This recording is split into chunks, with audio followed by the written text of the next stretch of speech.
Kanchipuram వకుడా silks నాణ్యత మా ప్రాధాన్యత. మదీనాగూడ, మియాపూర్, హైదరాబాద్ లో త్వరలో శుభారంభం.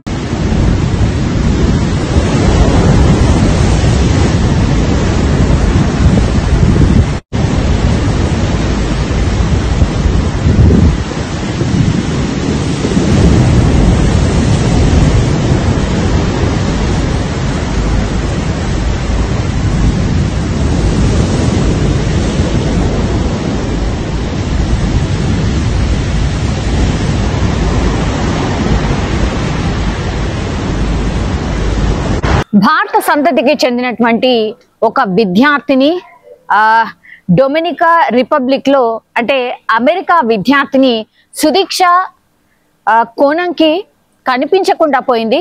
ఎగ్జాక్ట్ 12 రోజులు అవుతోంది.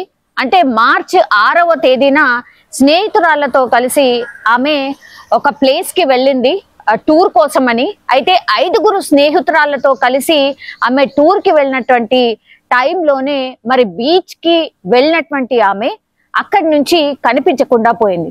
ముందు నుంచి కూడా చాలా అనుమానాలు అయితే వ్యక్తం చేశారు వాళ్ళ తల్లిదండ్రులు. అంటే ఎవరైనా కిడ్నాప్ చేసి ఉంటారు. సుదీక్ష అందరితో ఫ్రెండ్లీ ఉండేది, మరి ఎందుకని కనిపించకుండా పోయింది, అది కూడా ఎవరికి ఇంటిమేషన్ ఆర్ ఇన్ఫర్మేషన్ కూడా లేదు. కాబట్టి దీని మీద మాకు చాలా అనుమానాలు ఉన్నాయి.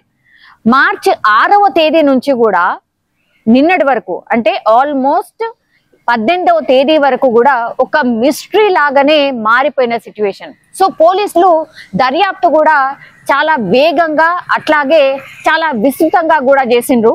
ఎందుకంటే పేరెంట్స్ కి అనుమానాలు ఉన్నాయి అని తెలిసిన తర్వాత సుదీక్షకు సంబంధించి అన్ని కోణాల్లో ఆమె ఎక్కడెక్కడికి ట్రావెల్ చేసింది, అట్లాగే ఈ 5గురు స్నేహితులకు సంబంధించిన గ్రూప్ ని కూడా విచారణ చేసిన సందర్భం. అయితే వీళ్ళ సీనియర్ ఎవరైతే ఉన్నారో ఆయన పేరు వచ్చేసి బుచ్, ఆయనతో కలిసి ఒక బీచ్ కి వెళ్ళింది. అంటే సుదీక్ష పూర్తిగా 5గురితో కలిసి టూర్ కి వెళ్ళినప్పటికీ కూడా ఆ రోజు మాత్రం కేవలం వాళ్ళ సీనియర్ బుచ్ తో కలిసి ఒక బీచ్ కి వెళ్ళినట్టుగా సీసీ కెమెరాలో రికార్డ్ అయింది. ఆ సీసీ కెమెరా ఆధారంగా ఎక్కడి నుంచి ఎక్కడికి వెళ్లారు, ఆ మధ్యలో ఏం జరిగింది, అన్ని సీసీ కెమెరాస్ ని కూడా పరిశీలించినప్పుడు బీచ్ కి వెళ్లే కంటే ముందు ఒక రెస్టారెంట్ లో వాళ్ళ ఎవరైతే ఈ సీనియర్ మోస్ట్ ఉన్నాడో అతనితో కలిసి కొద్దిసేపు ఆ రెస్టారెంట్ లో పూర్తిగా తిన్న తర్వాత చాలా సేపు మాట్లాడుకున్న తర్వాత బీచ్ కి వెళ్ళినట్టుగా సీసీ కెమెరాలో స్పష్టంగా రికార్డ్ అయి ఉంది. సో ఆ బీచ్ కి వెళ్ళినటువంటి వాళ్ళు ఆ బీచ్ లో మాత్రం సీసీ కెమెరా లేదు. సో కొంత లోపలికని వెళ్ళినట్టుగా బుచ్ తర్వాత విచారణలో చెప్పడం జరిగింది. అంటే వాళ్ళిద్దరు కలిసి బీచ్ లోపలికి కొంత సరదాగా వెళ్ళడానికి ప్రయత్నించినప్పుడు ఒక పెద్ద అల వచ్చి వాళ్ళని తాకింది. ఆ తర్వాత వాళ్ళు మునిగిపోయినంత పని అయిపోయింది ఇద్దరు కూడా. ఆ తర్వాత ఆ అల తాకుతూ బయటికి నెట్టేసింది నన్ను. సుదీక్షను కూడా నేను చూశాను. ఆ తర్వాత మాత్రం ఏం జరిగిందో తెలియదు, నేను అన్కాన్షియస్ అయిపోయాను. ఆ తర్వాత మాత్రం నాకేం గుర్తులేదు అన్నటువంటి మాట బుచ్ చెప్తున్నాడు.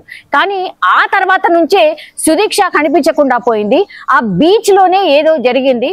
మరి వాటర్ లో మునిగిపోయిందా, ఈ కోణంలో కూడా సర్చ్ ఆపరేషన్ పోలీసులు చేసినప్పటికీ కూడా ఎక్కడ కూడా సక్సెస్ కాలేదు. మరి ఆ బీచ్ లోనే మిస్ అయిపోయిందా అనే కోణంలో విచారణ స్టార్ట్ చేసినప్పుడు దానికి సంబంధించి గాలింపు చర్యలన్నీ చేశారు. హెలికాప్టర్స్ ద్వారా కూడా పోలీస్ డిపార్ట్మెంట్ పూర్తిగా సర్చ్ ఆపరేషన్ చేపట్టింది. గజ ఈతగాళ్లను కూడా రంగంలోకి దింపి పూర్తిగా పడవలతో గజ ఈతగాళ్లను కూడా రంగంలోకి దింపి వెతికినప్పటికీ కూడా ఇప్పటికీ ఈ రోజుకు కూడా సుదీక్ష జాడ దొరకలేదు. సో ఈ అనుమానాలు ఏవైతే ఉండరో ఆమె బీచ్ దగ్గరికి వెళ్ళిన తర్వాత నుంచి మిస్ అయిపోయింది.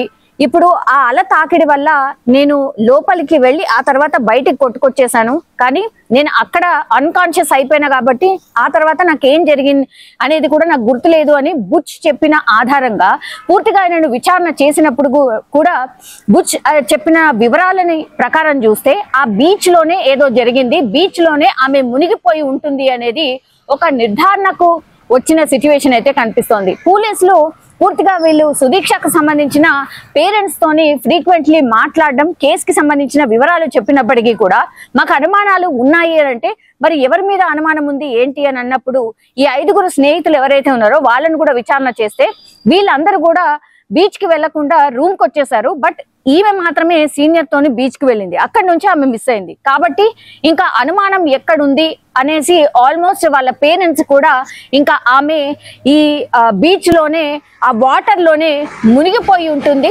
సో ఇంకెవరి మీద అనుమానము లేదు అన్నటువంటి మాట ఇప్పుడు సుదీక్ష పేరెంట్సే చెప్పినటువంటి సిచ్యువేషన్. కానీ కన్నీరు మున్నీరుగా విలిపిస్తున్నారు. కేవలం ఒక 20 సంవత్సరాలు మాత్రమే ఉంది సుదీక్షకి, ఇంకా బ్రైట్ ఫ్యూచర్ ఉండింది. మా పాప అందరితో ఫ్రెండ్లీగా ఉండేది, ఏం జరిగిందో ఏంటో తెలియదు, బట్ ఇంకా మా అమ్మాయిని కోల్పోయాము అన్నటువంటి మాట చెప్తూ వాళ్ళు అంటే ఏడుస్తున్న పరిస్థితి అయితే స్పష్టంగా కనిపిస్తోంది. కానీ సుదీక్ష ఎలా మిస్ అయింది ఏంటి అనేది కూడా అందరూ ఏమైంది ఏంటి, మరి దీంట్లో ఏమన్నా అనుమానాస్పద మృతి ఏమన్నా ఉందా, అనుమానాస్పద హత్య ఏమన్నా ఉందా అనే కోణంలో పోలీసులు విచారణ చేసిన పరిస్థితి. ఎందుకంటే సస్పీషియస్ డెత్తా లేకపోతే న్యాచురల్లీ ఇట్లనే మునిగిపోయి చనిపోయిందా అనే దాంట్లో అన్ని కోణాల్లో కూడా విచారణ చేసినప్పుడు వాళ్ళ పేరెంట్సే స్వయంగా వచ్చి చెప్పినటువంటి పరిస్థితి. ఇన్ని రోజులైంది మా అమ్మాయి దొరకలేదు, బీచ్ దగ్గరే మిస్ అయింది కాబట్టి డెఫినెట్లీ ఆమె ఇక్కడే మిస్ అయిపోయింది, ఆ సముద్రంలోనే మునిగిపోయి ఉంటుంది అని నిర్ధారణకు వచ్చిన తర్వాత పోలీసులకు అదే మాట చెప్పండి, క్లోజ్ చేయండి ఈ కేసుని అన్నప్పుడు ఆ పేరెంట్స్ పాపం కన్నీరు మున్నీరుగా విలిపిస్తూ వాళ్ళ నోటితోనే అక్కడ ఉన్నటువంటి మీడియాకి చెప్పినటువంటి సిచ్యువేషన్. సో సుదీక్ష మరణంలో ఎట్లాంటి మిస్టరీ లేదు, న్యాచురల్ గానే ఆమె ఈ సముద్రంలో బీచ్ కి వెళ్లి మునిగిపోయి చనిపోయినట్టుగా ఇప్పుడు పోలీసులు అయితే ఒక నిర్ధారణకు వచ్చిన పరిస్థితి కనిపిస్తుంది.